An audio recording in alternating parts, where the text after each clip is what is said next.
Okay, you guys, I went to the Walmart by my house again. I found a brand new fresh case of Hot Wheels monster trucks, guys. This was fresh because they didn't have any yesterday, but I went today and they had the pegs were full.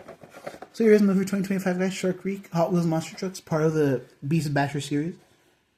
I love the paint. Here's a new case. The first one, name Shark Wreak, truck type creature, strength, powerful jaws, shark tooth, chomp, crash attack. That's Tiger Shark says that. So the new casting is the Dragonizer, which is nice. The Shark Wreak, totaled, a new color. The Barbie Corvette's nice. I saw it today. And the total, I'll probably get the Barbie one tomorrow if they have it. Still. Chevy Camaro, really gotta go. Bone Shaker and the Nissan Fast and Furious Nissan Skyline.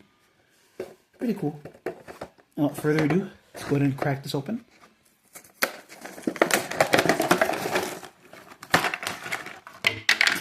Okay, guys. Ooh, okay.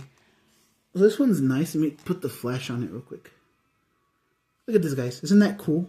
It looks like an octopus eye, this one. That's what it reminds me of. It looks like an octopus. It's a shark, but it looks like an octopus design. Or a leopard shark. Dark blue tires, teal rims and beadlocks, guys. Orange chassis. Black roll cage. There's the spots on the tiger shark. Really nice. I love that face. Look at the teeth as well. The tail, and it says the brand new Hot Wheels Monster Trucks logo right there where my finger's at. So that's what I got, guys. I have another one to unbox. Peace out. Hope you enjoy.